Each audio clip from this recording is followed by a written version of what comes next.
Hey everyone, Jake here for Extreme Terrain, and in this video we're taking a look at the Eibach Stage 1 Pro Truck Lift System fitting 2010 to 2024 Toyota 4Runners. If you're after more height, improved dynamics, and better overall performance, then this kit from Eibach is going to be for you. This is a bolt-on kit that's perfect for the daily driven rig, as it replaces your stock shocks and springs with uprated units and gives you improved performance without compromising your ride quality or your budget. Eibach has been a staple in the automotive industry for over 70 years, and their excellent reputation is well deserved. Mention their name to any enthusiast, and the consensus is that Eibach makes great stuff. Now, I always like checking out their products myself, so needless to say, I was excited to get my hands on this kit as well. Now, let's start with the biggest thing that you all want to know. How high is this going to lift your 4Runner? Because at its core, this is a lift kit. Now, the spring perches on the front shocks here are adjustable. So at their highest setting, which is going to be this rung right here on the body of the shock, you're going to get 2.75 inches of lift in the front. You're also going to get a 1-inch lift in the rear. So this is also going to function as a leveling kit and eliminate that forward rake that these come with from the factory. Now, the front can be run anywhere from your stock ride height, which is going to be this lowest setting right here, up to 2.75 inches of total lift. So it does give you a lot of adjustability. You just move this snap ring around and the spring perch is going to sit right on top of that. Now, with everything at the highest setting, you can get up to 33-inch tires on the truck without having to make other modifications. Now, really beefy 33s or high offset wheels may encounter some rubbing issues, so you might have to do a little trimming there. However, if you want to get anything super beefy on there, you are going to need a larger lift. And also keep in mind, if you are running at that lower ride height, or any of the lower settings for that matter, you're going to need to adjust your tire sizes accordingly. Now, the core of this kit are Eibach's Pro Truck Sport Series dampers. Now, you get a set front and rear. Now, these are a monotube design that offer increased ground clearance and travel for your off-road or overlanding adventures, and better performance overall versus your stock shocks. Now, being that these are monotubes, the nitrogen and gas fluid inside are separated by a free-floating piston, and oil is going to be in a single chamber. Now, all of that avoids the issue of any of that stuff mixing, so there's no issues with aeration, cavitation, or excess heat buildup when you're working them hard. Now, monotubes by their design tend to be a bit stiffer than standard twin tube shocks, so the ride is going to be a bit more firm out on the street, but in this application I'd say that's not necessarily a bad thing. Eibach has tuned the damping on these to match these 4Runners specifically, and they've done it in such a way that you're still going to get nice ride quality, but that dive, pitch, and roll that the 4Runner has, especially in non-TRD trims, is a lot less prominent with these shocks installed. And when you do go out and hit the trail, these are going to be compliant enough to handle the obstacles, but they're responsive enough that you can easily keep control of the rig. Now, you also, of course, get a set of Eibach's Pro Lift off-road springs included. Again, same deal here, a set for the front and a set for the rear. Now, these rear springs are how the rear end of the truck gets that additional height. Now, these are again designed to work in conjunction with the Pro Truck Sport shocks that we were just talking about, so this is overall a very cohesive kit and everything goes together well. Like the shocks, these are going to be a bit stiffer than your stock springs. You can see, especially in the front, these are going to be thicker overall, which typically indicates a higher spring rate. Again, like the shocks, they're designed to give you more control over the movement of the rig on both the street and trail without compromising ride quality. And of course, these are going to be physically taller than your stock springs, especially the ones in the rear, to help get you that added height. It all adds up again to a very cohesive and well-sorted package. And Eibach has taken great care to design and engineer this setup to maintain ride quality while upping the performance, all without putting excess stress on other suspension components. So again, this is going to be a great setup for a daily driven rig or one that sees some mild trail or off-roading usage. And it's all very high quality stuff as well. As you might expect, build quality here is excellent. The bodies of the shocks are made from aluminum and they're finished with a zinc plating for a cool look and some added protection. Inside, you're going to find 46mm pistons, heavy-duty zinc-coated cylinders, and a nitro-coated piston rod. You get all new bushings on top and on the bottom as well, again, both front and rear, with aluminum spring seats up front too. The springs are made from your typical cold wound steel and finished with this silver powder coating to help keep them protected against rust and corrosion as well. Pricing comes in at about $1,100, which given everything I just discussed, I'd say is a pretty good price, especially considering you're getting adjustable ride height, new shocks, and springs all around as well. It's not exactly a drop in the bucket, but it is a serious bit of kit, and to get this kind of performance from other kits, you'd likely have to spend quite a bit more. Installation is going to get a 2 out of 3 on our difficulty meter, and the job should take you about 3 hours to complete. And while this is a bolt-on kit that will simply replace your factory components, you are going to need a spring compressor tool, as you're going to need to assemble the front struts. This kit does not come with new top hats for the front struts, so you can either reuse your originals if they're in good shape, or slap on a set of new ones. Either way, you're going to need that spring compressor tool, but everything goes right onto the truck without any modifications. Not much more I can say about it here other than make sure you take your time and you're familiar with that spring compressor first. All that said though, let's head on out to the shop where we'll walk you through the process. For this install, you will need a dead blow mallet, regular hammer, various size pry bars, an impact, a ratchet, a swivel adapter, various size extensions, an adapter if necessary, 10, 17, and 19 millimeter sockets, 19 millimeter swivel socket, 14, 17, and 19 millimeter wrenches, 17 and 19 millimeter ratchet wrench, an adjustable wrench, clip pliers, a clip removal tool, a set of needle nose pliers, a ratchet strap, bungee cord, and also not shown here is the spring compressor, and a pole jack or a jack and jack stands. And also you should definitely get an alignment after completing this install. What's up guys, today we're going to be doing a lift kit on our 4Runner, but before we get started we're going to send you to watch a short video on how to remove your front suspension. We'll see you when you get back. We'll do the front and then we'll meet you in the rear and go ahead and do that. So the first thing we're going to do is disconnect our brake line brackets. The one on the upper control arm is a 10 millimeter bolt, whereas the one in the knuckle is a 12. So I've got my 10 millimeter socket to start on the upper control arm. So let's get that out. So first we'll get our upper control arm bracket. So we'll take that 10 millimeter socket to remove this bolt.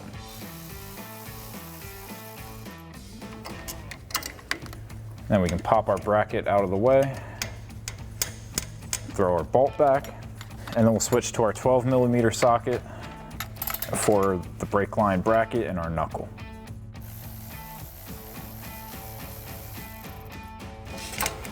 And then same thing, pop that out of the way and thread our bolt back in.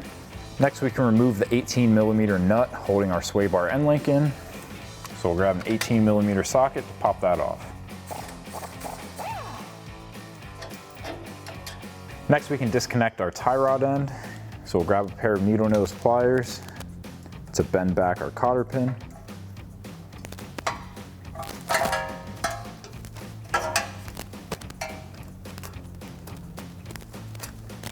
Next we can take our 19 millimeter socket to remove our nut. Next we can grab a hammer to tap on the side of the knuckle here to break our ball joint free.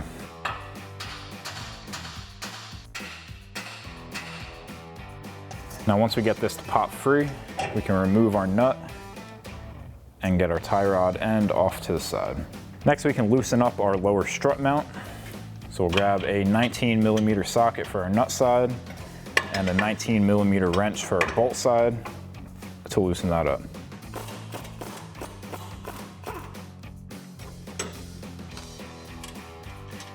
Next we can disconnect our upper control arm ball joint from our knuckle.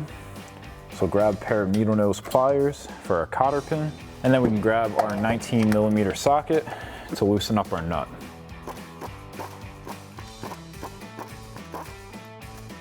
And now with our nut loosened up, we can do the same thing where we're smacking the side of the knuckle. Make sure you leave that nut on so your whole knuckle doesn't go flying once it pops free. And then we'll just pull down on our upper control arm and fully remove our castle nut.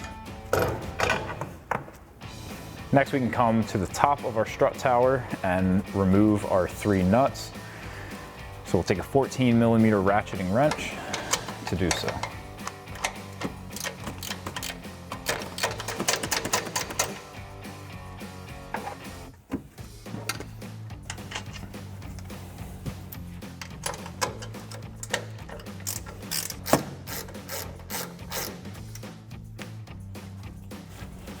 I'm going to end up leaving this nut on there hand tight until we're ready to remove our strut.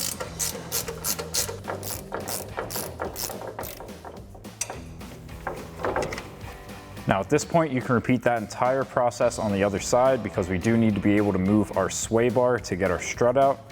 Next we can remove our lower strut bolt.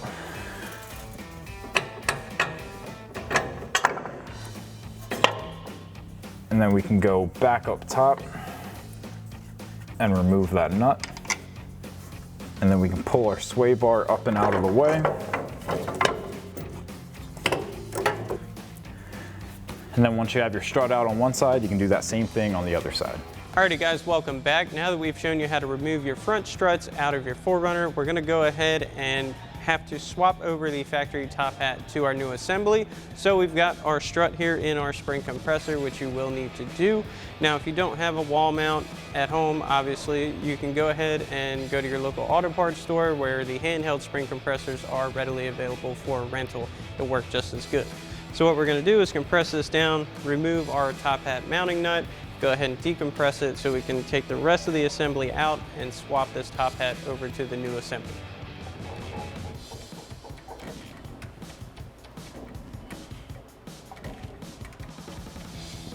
All right, so we've got everything compressed, and we're gonna grab a 17mm socket and a swivel adapter with a long extension on our impact so we can get down into here and remove this mounting nut.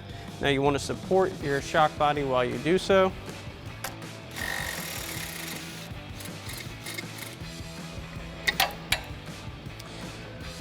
Now, if you run into this issue where your main shaft is just spinning, we can go ahead and grab onto this and loosen this with a hand wrench just to hold our shaft in place. All right, guys, so now we've got an adjustable wrench to hold the top little portion of our shaft here to prevent it from spinning. And we've got a 17mm ratchet wrench to go ahead and get this the rest of the way off. Now we're gonna get it close and then spin it off by hand while supporting the shock body.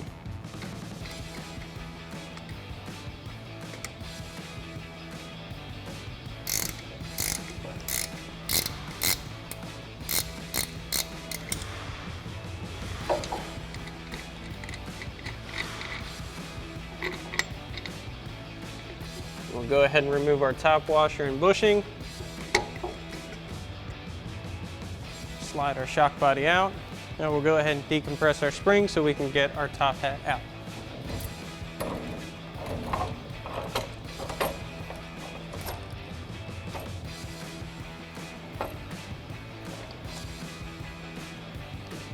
Now once we have that out, we can go ahead and pull our top hat assembly. So now our new shock body is an adjustable height setup. So this bottom detent here for our snap ring is going to be for a 2 to 2 3/4 inch lift. The second one is going to be for 3 inch. And then these top two here are for simply extra load weight on your shock body and should not be used unless you plan on hauling heavy stuff or adding extra weight. So we'll go ahead and grab our pliers here. We're going to expand our snap ring and move it up to our next ring for our maximum lift height. So work that up to the next slot.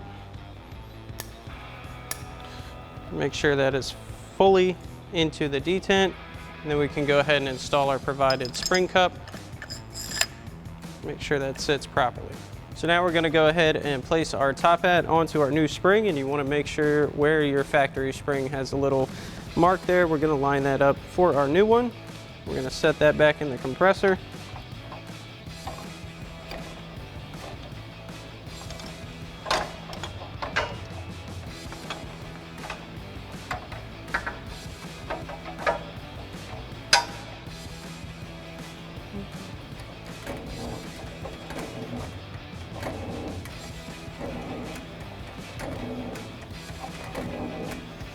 Now we'll go ahead and get our new shock body into our spring and top hat. We've got our bottom washer and bushing here. We'll get that up through, install our top bushing and washer, and our mounting nut.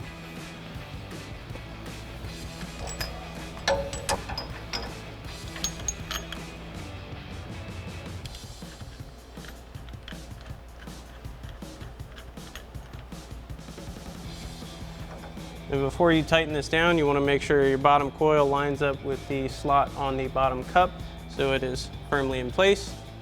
And then we'll make sure our mounting point is lined up where we want it. That's going to be directly in between two of our studs here. We'll go ahead and line that up properly. Then we'll go ahead and grab our 19mm socket and swivel and extension on our impact and tighten this down.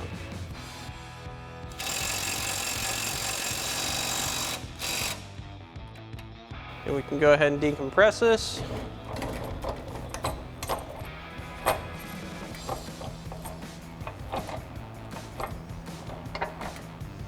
and you can go ahead and do the same thing for the other side. Alrighty guys, now that we have our new struts assembled, we're back over to the truck and we're going to go ahead and install them onto the vehicle. So now we'll go ahead and lift our sway bar up so we can get our strut back in, line up our upper and lower mounting points.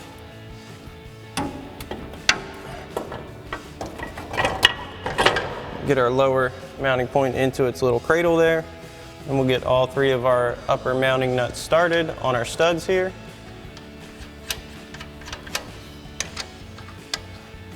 And this is just reusing the factory nuts.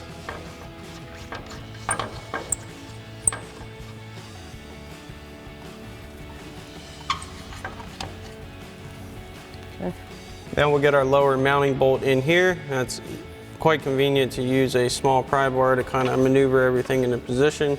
So we'll lift up on our strut just to get it underneath. Just give it a little bit of persuasion. Might slip out, that's okay.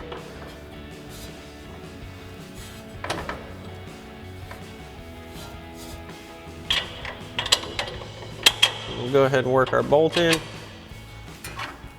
Then we'll go ahead and reinstall that flat washer and nut on the backside.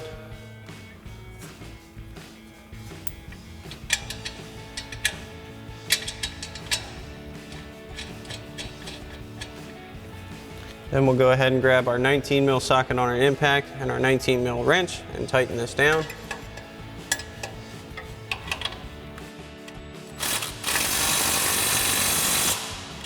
And we'll run all of our mounting nuts down flush by hand.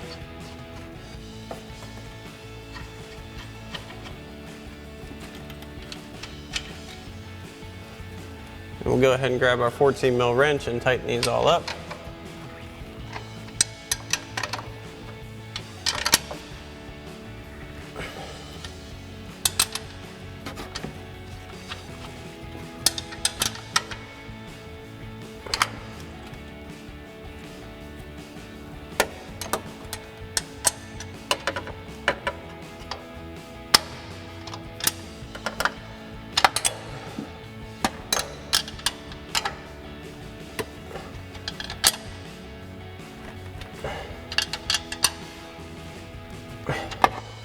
Next, you'll want to go ahead and do the same thing on the other side before moving on, as you will need to maneuver your sway bar before you get anything else in. So now we're going to swing our knuckle back up into position, and we're going to get the tie rod back into place first because it's easier to do so while the knuckle is still loose. So we'll go ahead and swing this up, get our tie rod in position here. You may have to work it a little bit to get it back through. Once you pop it through, go ahead and reinstall your castle nut. Just loosely for now, just enough to hold the tie rod in place. Then we'll go ahead and get our upper ball joint back into our knuckle. So we'll swing that up, pull that down. You will need a pry bar to get this in position. Go ahead and hook that. Make sure your ball joint stud lines up with your knuckle. Bring that down.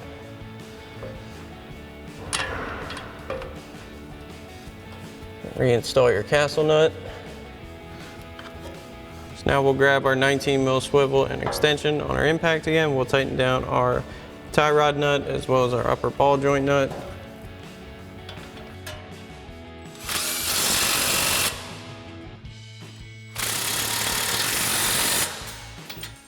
And we can go ahead and get rid of our bungee cord. Now we'll go ahead and get our sway bar end link back into position.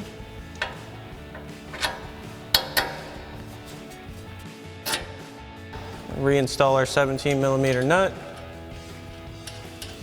We'll go ahead and tighten that back down with our 17 mil socket on our impact. Now we'll reinstall our brake line bracket to our upper control arm. We're using our factory 10 millimeter bolt. We'll tighten that down with our 10 mil socket on our ratchet. And we can go ahead and reinstall our fabric cover here. Just pop our little push clips back into place. Now we can go ahead and repeat these same steps for the other side, and we can move on to the rear. Alrighty guys, so now we've got the front all buttoned up, we're gonna move on to the rear. And the first thing we're gonna do is we have it under pole jacks here, just to support the weight of the differential, because we're gonna be removing some stuff. So the first thing we're gonna do is remove the factory shock. So now we did go ahead and spray that top mounting stud with penetrating lubricant, just to help loosen it up. So now we're gonna use our 17 mil wrench to go ahead and run our nut off.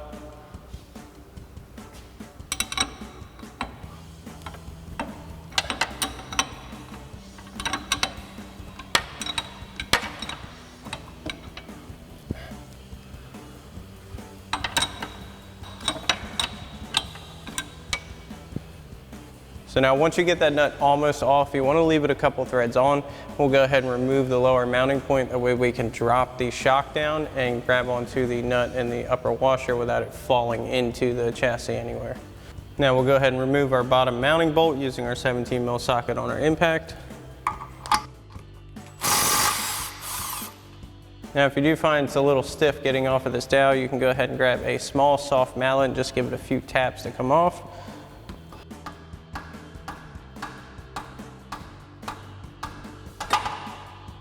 Now we'll go ahead and get our top mounting nut the rest of the way off. This is kind of a tight spot, so you may need to still use your wrench all the way. And you want to support your shock with your other hand while you're doing this.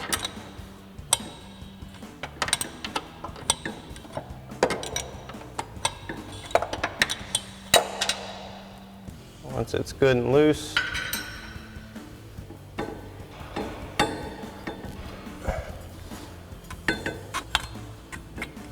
go ahead and pull our shock out. Again, you want to make sure you don't drop your top nut, bushing, or washer. We'll go ahead and remove our shock. Now our next step is going to be to disconnect our sway bar from our end links here. Now you can go from the top here from the bushings. I personally like to take it off from the bottom of the end link here to the sway bar. It just makes things a little bit easier and simpler. So we're going to grab a 17 mil ratcheting wrench, remove the nut from this side, and pry this out of the sway bar.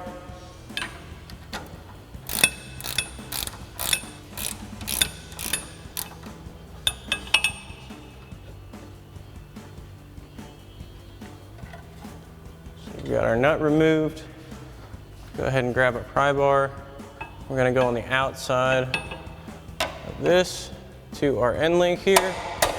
We'll just give it a little bit of persuasion, then move that stud to the outside of the sway bar mount. So now we're gonna remove our track bar bolt on our differential side, and then we're gonna loosen the bolt up, but not fully remove it on the body side. So we'll grab our 19 mil socket on our impact to do that.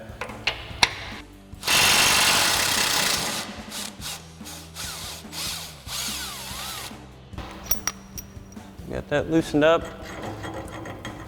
That's going to give us enough travel. You may not even have to loosen the other side. If this does move, you should be good. Next, we'll go ahead and use our pole jacks to lower our differential down to get our springs out.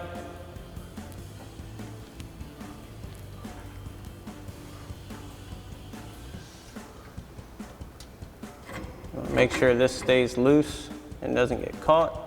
Actually bring this up just a bit like that.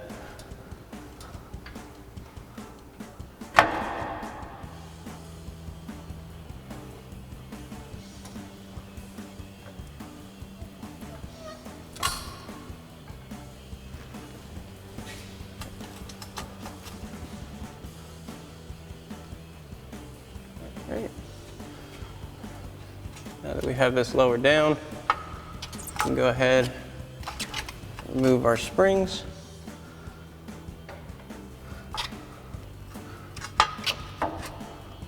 Just have to get it up over the lower perch. You want to watch your brake lines here. Go ahead and pop those out. Once you have this one out, you can go ahead and remove the other one as well. So now we've got our new spring in hand. We're going to grab that factory bump stop that we pulled out with our spring. Go ahead and drop that onto our new spring here.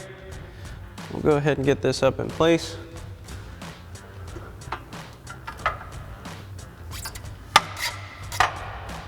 Now this one is going to be obviously a bit taller, so we'll need to work it a little bit to go in. We may need to drop our pole jack down to give us some room here.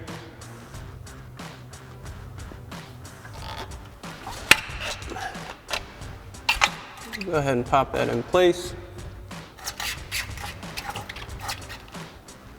Now you want to make sure the bottom coil of your spring lines up at the end of the bottom perch here on the differential. Then we'll go ahead and do the same thing for the other side. Now we'll go ahead and use our pole jacks to raise our differential back up just enough to give us tension to hold our springs where they should go. So we're going to line up our top perch here. It just kind of sits in place just like that. Again, nothing excessive, just enough to where it doesn't move. And we'll do the same thing for the other side. Now we'll go ahead and get our sway bar end links back into place. So we can go ahead and pull that out just a bit. And you may need to raise your differential back up just a little bit more. Get this into place.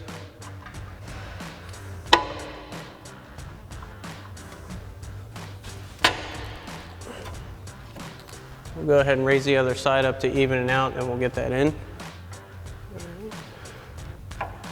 Okay.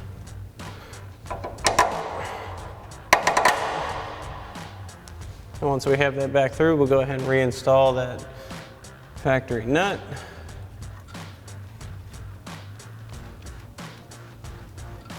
Then we'll go ahead and grab our 17 mil ratchet wrench and tighten this back down.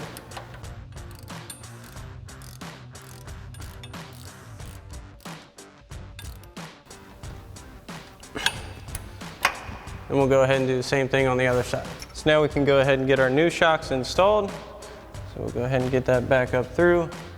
We've got our bottom washer, bushing, and mid washer in place. Go ahead and line this up to our mounting point. We're gonna get it mounted to our bottom dowel here first. Go ahead and push that up into place. Make sure that sits flush. Then we'll go ahead and reinstall that 17 millimeter bolt. And we'll go ahead and tighten our bottom mounting bolt here, again with our 17 mil socket on our impact.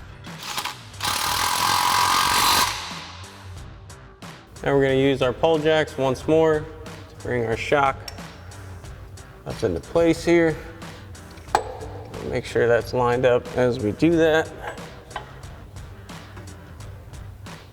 Once that's up into position, go ahead and get our top bushing on. You want to make sure not to drop these. There's a tight spot here. Drop that over your stud. Followed by your top washer.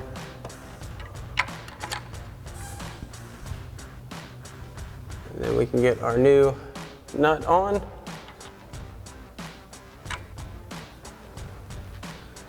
We'll go ahead and release the pressure a little bit on our pole jack. It's going to give it some extra tension here, but not enough to get our shock out of the alignment. Now we'll go ahead and tighten this down with our 19 mil ratchet wrench.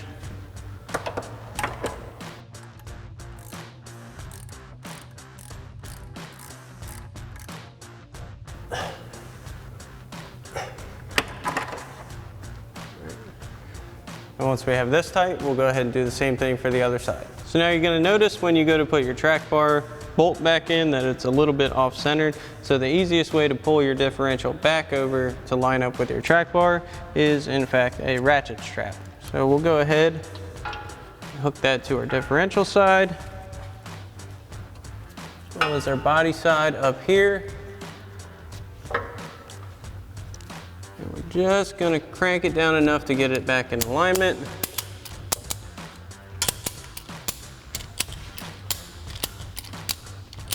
You wanna watch your hands while doing this. You don't wanna pinch yourself.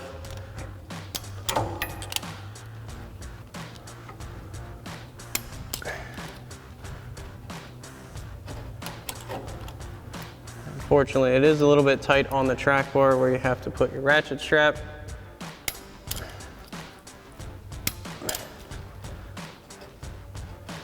See if we can get it in from here.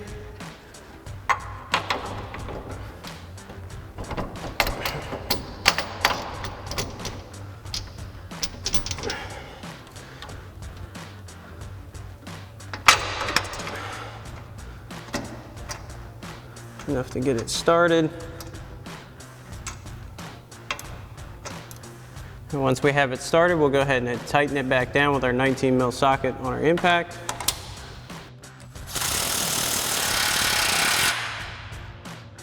And then if you did have to loosen your other bolt, you want to go ahead and tighten that back down now. And we'll go ahead and release our ratchet strap. And once you have all this done, you want to go ahead and double check all your hardware and refer to your manufacturer torque spec for all of your hardware that you installed or reinstalled. And once you have your upper ball joint nut tightened, you can go ahead and reinstall your cotter pin up here. Then you can do your tie rod one as well. Alrighty guys, that about wraps up our review and install of our Eibach Pro Truck Stage 1 lift system for your 10 to current 4Runner. Thanks for watching, and as always, for everything 4Runner, keep it right here at ExtremeTerrain.com.